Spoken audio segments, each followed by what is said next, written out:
It started like any other Thursday night. I'd stayed late at the office, wrapping up a project that my boss wanted done before the weekend. By the time I stepped out of the building, the city was quieter than usual. The air had that damp chill, the kind that seeps through your jacket no matter how tight you pull it. I pulled my collar up and ordered a taxi, just wanting to get home and crash. When the car pulled up, I hesitated. It wasn't anything obvious, just an old yellow sedan, the kind you don't see much anymore. The paint was faded, the roof light flickered like it was struggling to stay alive. The driver leaned over and unlocked the door for me without saying a word. He looked older, maybe in his late 60s, with deep lines on his face and tired eyes that didn't quite meet mine. 24th and Green, I muttered as I slid into the back seat. He gave a small nod and started driving. The city lights blurred past as we moved, the only sound coming from the low hum of the engine and the occasional squeak of the windshield wipers. At first, I thought it was just me being tired, but after a few minutes, I realized the driver kept glancing at me in the rearview mirror. Not in a creepy way, at least, not exactly. More like recognition. Like he knew me from somewhere and couldn't quite place it. I shifted uncomfortably in my seat and pulled out my phone, pretending to scroll just to avoid eye contact. But the feeling didn't go away. Something about the silence in that cab was thick, like it was holding something back. About halfway to my place, the driver cleared his throat. "Long day?" he asked, his voice low and raspy, like someone who smoked for decades. "Yeah," I said, trying to keep it casual. "Just work stuff." He nodded but didn't say anything else. We rode in silence again, the city melting away as we got closer to my neighborhood. My gut told me something was off, but I brushed it off. I figured I was just overthinking, tired brain playing tricks. When we finally pulled up in front of my building, I reached into my wallet to pay. That's when it happened. He didn't take the money right away. Instead, he turned in his seat and held something out to me. At first, I thought it was my receipt, but when I looked closer, my stomach flipped. It was a photo. Old, a little worn at the edges, like it had been handled 1,000 times. And in that photo was my mom. Younger, maybe in her 20s, standing in front of a diner I didn't recognize. She was smiling, but there was something in her eyes, something I'd never seen in her before. Like she was carrying a secret even back then. I froze. My fingers hovered over the photo, not sure if I should even touch it. Where did you get this?" My voice cracked, and I hated that it did. The driver didn't answer my question. He just looked at me, those tired eyes finally meeting mine. "You need to know the truth," he said quietly. "Ask her about Springville." Before I could say anything, before I could even process the word Springville, he slipped the photo into my hand, turned back around, and pulled away from the curb. No time for me to ask who he was or why he had a picture of my mom. Just the fading taillights disappearing down the street, leaving me standing there, frozen on the sidewalk, clutching that photo like it might burn a hole through my hand. I didn't move for what felt like forever. The city sounds faded. All I could hear was the thudding of my own heartbeat and the driver's words replaying in my head, "You need to know the truth." By the time I finally went inside, my hands were shaking so bad I almost dropped my keys. I sat on the edge of my bed, staring at that picture under the harsh light of my lamp, tracing every detail. The diner sign in the background. The old cars parked along the curb. My mom's hair, longer and darker, and that same tiny scar above her eyebrow that she always brushed off as nothing. But here's the thing, I'd never heard of Springville. Not once. And my mom never mentioned a life before she met my dad, at least not one that looked like this. That night, sleep didn't come easy. Every time I closed my eyes, I saw her face in that photo, smiling at a version of her life I didn't understand. And I kept asking myself the same question, who was that driver, and how the hell did he know my mom? I didn't sleep that night. I lay there in the dark, the photo on my nightstand, staring at me like it was demanding answers. Every time I closed my eyes, I saw my mom's younger face, smiling, but with that strange, almost haunted look in her eyes. By 3 a.m., I gave up on trying to rest. I made coffee, sat at the kitchen table, and studied the picture under the dim light, searching for anything, a date, a name, a clue that could explain why some random taxi driver would have it. I noticed small details I hadn't before. The sign above the diner had chipped red letters that read Sammy's, and behind her, a man leaned against a car that looked straight out of the 80s. None of it made sense. My mom grew up in Chicago, or at least, that's what she always told me. And yet, nothing in that photo looked like Chicago. At one point, I pulled out my phone and typed Springville into Google. Dozens of results popped up. There were Springvilles in half a dozen states: Ohio, New York, Texas, California. I scrolled through them, hoping something would jump out, but it was useless. I didn't even know where to start. By morning, my head was pounding. I considered calling my mom right then, but what was I supposed to say? "Hey, Mom, some stranger in a cab handed me an old picture of you and told me to ask about Springville?" She'd think I'd lost my mind. Or worse, she'd tell me nothing at all. I ended up tucking the photo into my jacket pocket before heading to work, like I couldn't bear to leave it behind. I kept touching it throughout the day, feeling the worn edges with my thumb, as if keeping it close would help me make sense of it. But nothing did. That evening, I tried to track down the cab. I pulled up my ride history, hoping for a name, a license plate, something. But the trip showed up as cash ride, no information available. That didn't make sense. I'd ordered the cab through the app. Why would it show as cash? It felt like someone had erased the ride entirely, leaving me with nothing but the memory of that old man and the photo in my pocket. The more I thought about it, the more it consumed me. I found myself replaying every second of that ride, the way he glanced at me in the mirror, the way his hands trembled slightly as he passed the photo, the quiet weight of his voice when he said those words, "You need to know the truth. Ask her about Springville." By the third night, I couldn't take it anymore. I drove over to my parents' house, photo in hand, telling myself I'd finally get answers. But when I pulled into their driveway, I just sat there in my car, frozen. My mom's car was parked out front, and the kitchen light was on. I could see her silhouette moving around inside, probably cooking dinner, humming like she always does. And suddenly, I felt like a kid again, like I was about to get in trouble for something I didn't even do.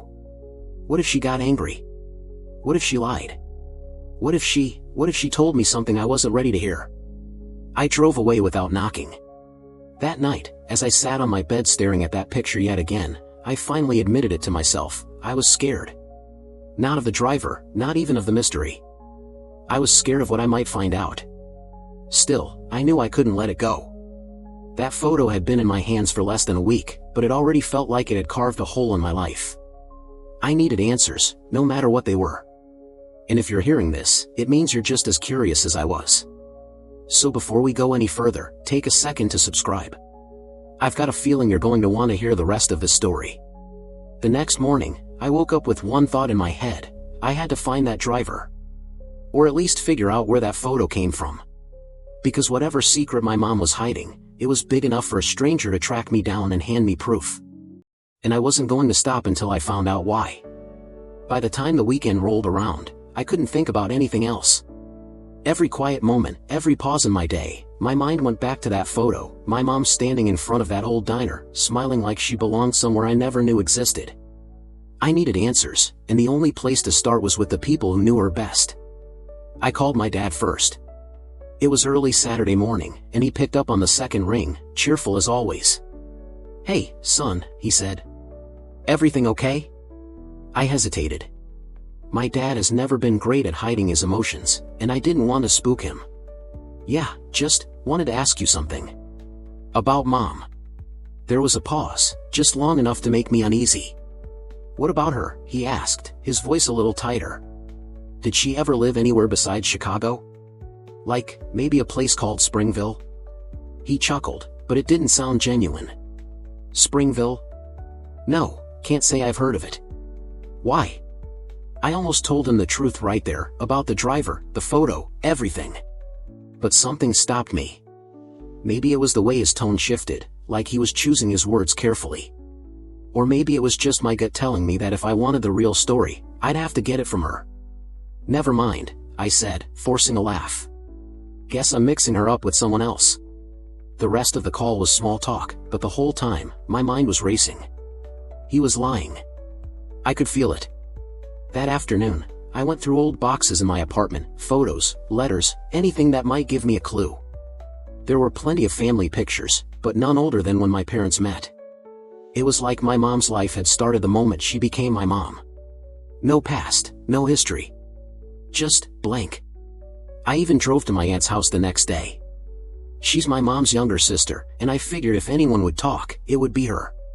She greeted me with her usual warm hug, but when I brought up the photo, her whole demeanor changed. "Where did you hear that name?" she asked, her voice sharp. "I didn't hear it. Someone told me to ask Mom about Springville. And they gave me this." I slid the photo across her kitchen table. She didn't touch it at first, just stared at it like it was a ghost. When she finally picked it up, her hands trembled. "You shouldn't have this," she whispered. "Why not? What is this? Who's the guy that gave it to me? Why would he have a picture of Mom?" She looked like she wanted to say something, but then her eyes darted away. "You need to ask her," she said. "This isn't my story to tell." "Aunt Lisa," I started, but she cut me off. "No. Please. Don't drag me into this.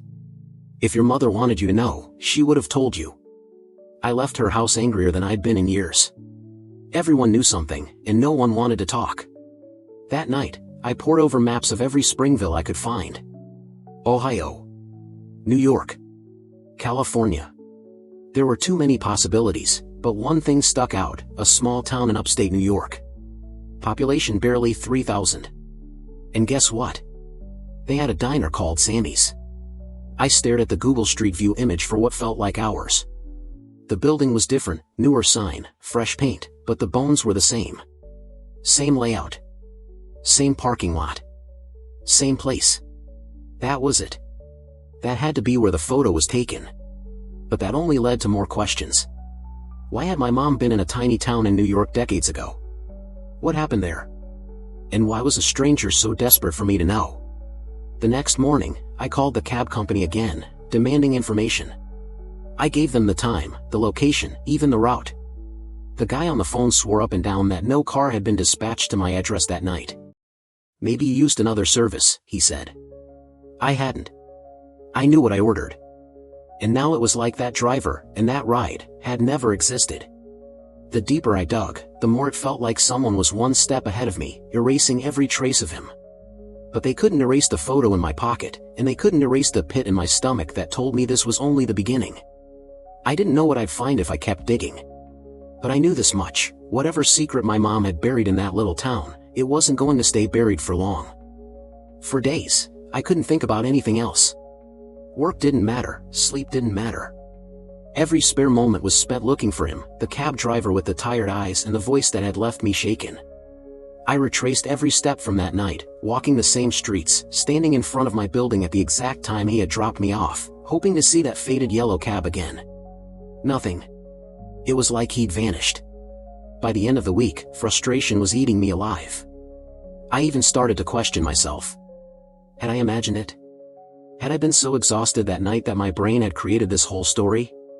But then I'd pull out the photo, the one with my mom standing in front of that diner, and I'd remember his exact words: "You need to know the truth. Ask her about Springville." That wasn't something you just imagined. I called the cab company again, this time more aggressive.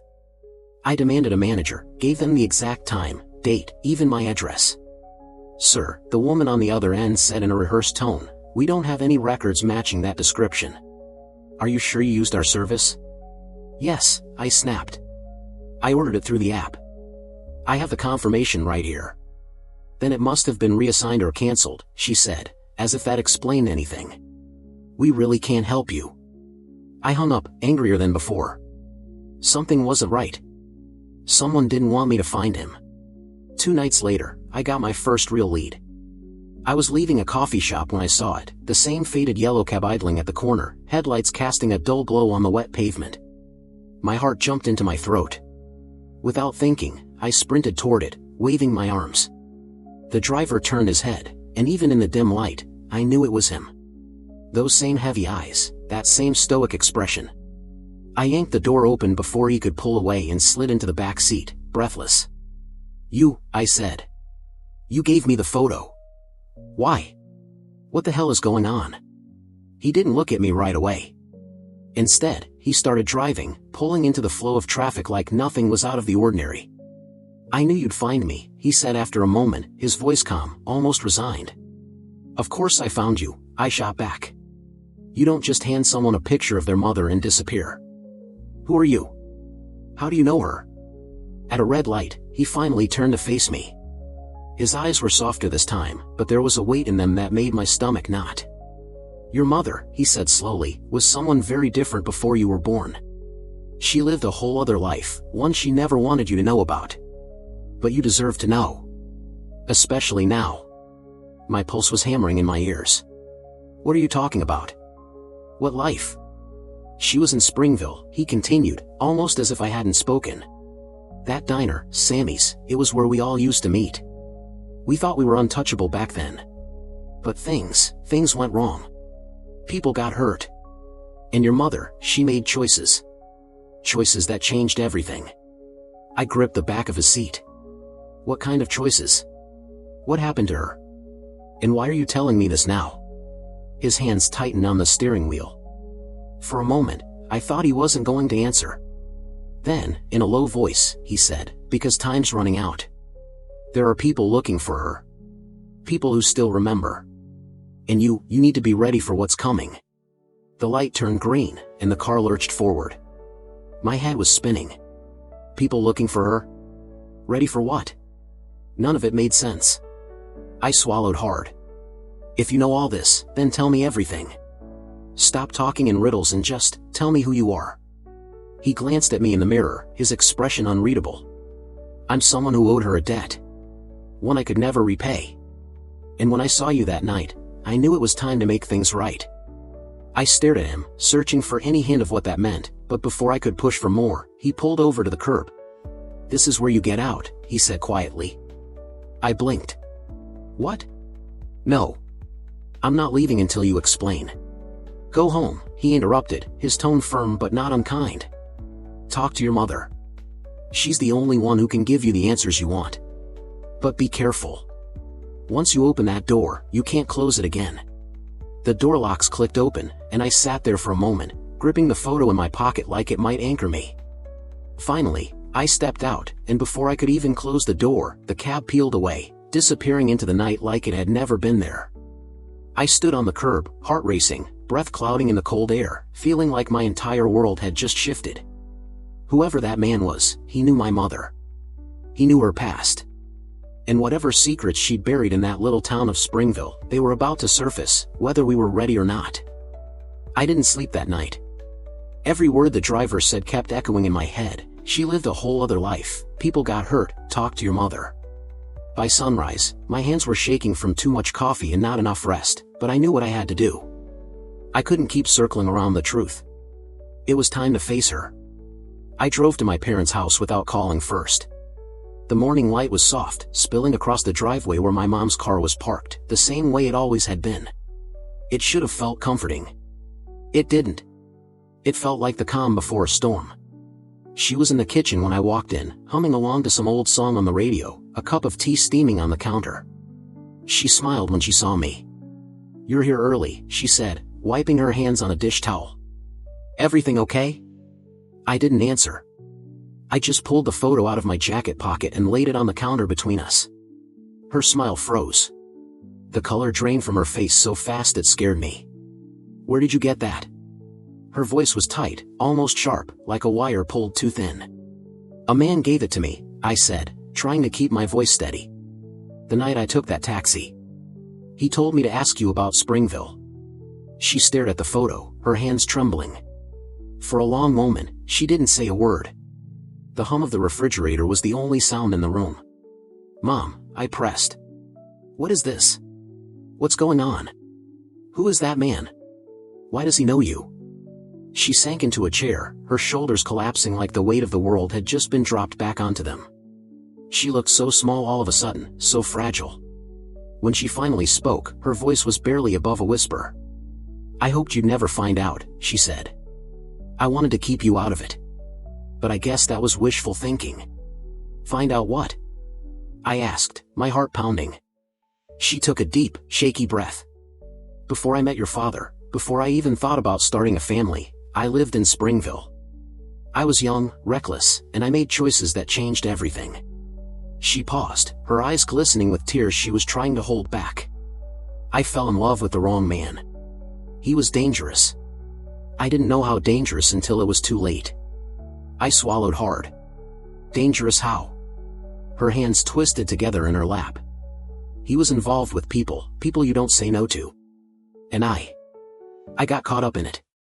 I thought I could handle it, that it wasn't as bad as it seemed. But then I found out I was pregnant. The room tilted. My voice cracked. Pregnant? With me? She shook her head, slowly. No. Before you. There was another baby. A boy. I felt like the air had been sucked out of the room. What are you talking about? Tears spilled down her cheeks, and her voice broke. I had to give him up. They told me it was the only way to keep him safe and to keep me alive. I thought he was gone forever. I thought I could leave that life behind, move here, meet your father, start over. But not a day has gone by that I haven't thought about him. Your brother. I stared at her, my chest tight, my hands numb. I have a brother? Yes, she whispered. And if that man found you, if he gave you this photo, it means something's changed. It means the past is catching up with us. Anger flared in me, sharp and hot. Why didn't you tell me? Why would you keep something like this from me my whole life? Because I wanted you to have a normal life, she said, her voice cracking. I didn't want you looking over your shoulder like I've been doing for decades. I didn't want you pulled into their world. You were my second chance. My way out. I thought if I kept quiet, it would all stay buried. I wanted to yell, to demand every detail she'd hidden from me, but all I could do was sit there, stunned, trying to process the fact that my entire life, my entire family, wasn't what I thought it was. After a long silence, I asked the only question that mattered. Where is he? Where's my brother? She shook her head. I don't know.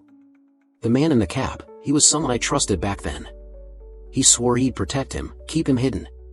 If he's coming to you now, it means he wants you to find him. But it also means, she trailed off, her eyes clouding with fear. It means what? I pressed. That it's not safe anymore, she said quietly. For any of us. I sat there, staring at the photo on the counter, my mom's younger face smiling up at me, and felt the ground shift under my feet.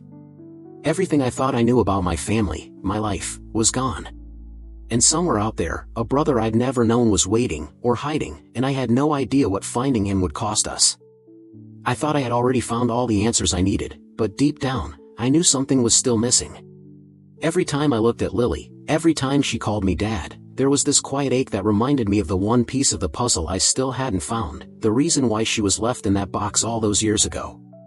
It wasn't just about curiosity anymore, it was about giving her the closure she deserved. So, one evening, after she had gone to bed, I sat at the kitchen table with my laptop and every old note and file I'd collected over the years. My fingers hovered over the keyboard, hesitating. Part of me was afraid of what I might find. But the other part, the father in me, needed to know. The search started simple, old police reports, missing persons, hospital records from the area. But then, buried deep in an archived report, I found something I'd never seen before, a note from a social worker, handwritten, dated just a few days after I found Lily. It mentioned a young woman, barely 18, who had come into the hospital alone, terrified, and refused to give her name. She disappeared the next day.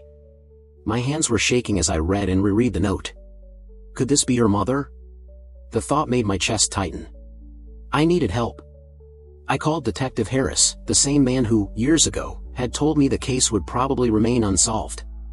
He was retired now, but when he picked up, his voice was warm and familiar. Still chasing ghosts, huh, he said. I think I found something, I told him, explaining about the note. He was quiet for a moment. Come by tomorrow, he said finally. I'll see what I can dig up. The next day, Lily insisted on coming with me. She didn't want me to keep secrets, she said, and I couldn't argue with that. She deserved to know everything. We drove in silence, both of us lost in thought, until she finally said, Do you think she ever loved me?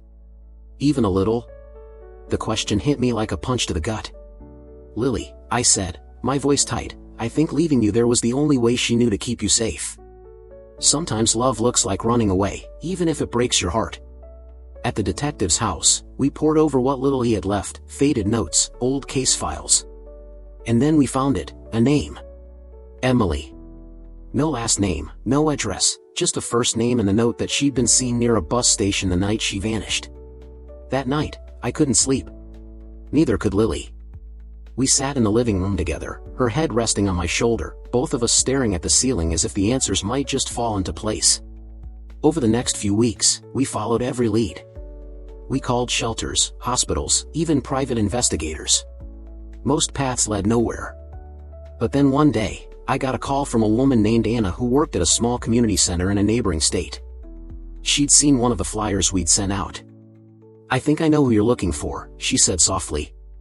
"Her name is Emily, and she's been through a lot." I drove out there alone the next day.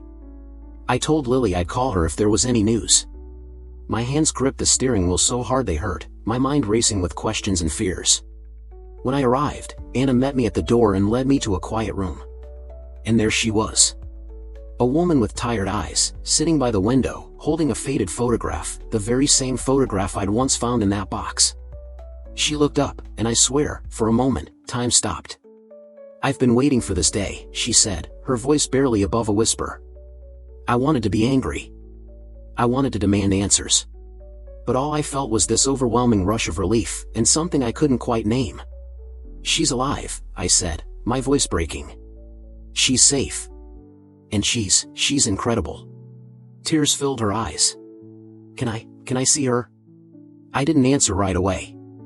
My mind was a storm of emotions, anger, empathy, confusion. But deep down, I knew Lily deserved this. She deserved to meet the woman who had given her life, even if that meeting would be complicated and painful. When I finally nodded, Emily closed her eyes and whispered, "Thank you. Thank you for loving her when I couldn't." Driving back home that evening, I realized the missing piece wasn't just about finding her mother. It was about understanding. About giving Lily, and maybe even myself, the chance to heal in ways I hadn't thought possible. And as I pulled into the driveway, I saw Lily standing by the door, waiting, her face full of questions. I didn't even have to say anything. She just looked at me and whispered, "You found her, didn't you?" And all I could do was nod. I thought I was ready for whatever answers I'd find, but nothing could have prepared me for what I heard that night. The air in my parents' house felt heavy, like the walls themselves were bracing for what was about to be said. Mom sat across from me at the kitchen table, her hands trembling as she clutched her coffee mug. Dad stayed silent, leaning against the counter, his eyes fixed on the floor. "Just tell me," I said, my voice sharp but breaking. "I deserve to know." Mom finally spoke, her voice barely above a whisper. "You weren't supposed to find out this way. We wanted to protect you." Protect me. That word echoed in my mind, but it didn't feel like protection. It felt like betrayal. She told me the truth piece by piece, every word slicing deeper than the last. My brother, my whole reason for digging up this past, wasn't my brother. He wasn't even related to me by blood. He had been abandoned as a baby, left on the steps of a church one rainy night. My parents had taken him in, raised him, loved him like their own. And when I was born 2 years later, they decided never to tell either of us. But the story didn't end there. The man who had been quietly calling the house for weeks, the man they'd been dodging, wasn't some stranger. He was my brother's biological father. He had found us. Why didn't you tell me?" I choked out, feeling my chest tighten. Mom's eyes filled with tears. "Because we didn't want you to look at him differently. He's your brother, no matter what." Dad finally looked up then, his face pale and tired. "We didn't know how to explain it. We thought the past was dead and buried. But it has a way of finding you." I couldn't breathe. Everything I thought I knew about my family, about myself, suddenly felt like a lie. I stumbled out of the kitchen, out the front door, and into the cold night. My legs carried me down the empty street, but my mind was somewhere else entirely, replaying every moment of my childhood through a cracked lens. When I finally stopped, I was standing outside the park where my brother and I used to play as kids. I sat on the same swing where he'd pushed me so many times, and for the first time in my life, I felt like a stranger in my own story. The next morning, I went back to the house, and there he was, my brother, sitting at the table with his head in his hands. He didn't look up when I walked in. "You knew?" I asked. He shook his head slowly. "No. I found out last night too. They told me after you left." His voice cracked on the last word, and something in me broke all over again. We sat there in silence for a long time. I wanted to say something comforting, something that would make it all hurt less, but the words wouldn't come. Finally, he looked at me with tears in his eyes. "Does it change anything?" he asked. I thought about it, about all the late-night talks, the fights, the laughter, the years of brotherhood we'd shared without ever questioning it. And even though my heart was in pieces, I realized the answer was simple. "No," I said. "You're still my brother. You always will be."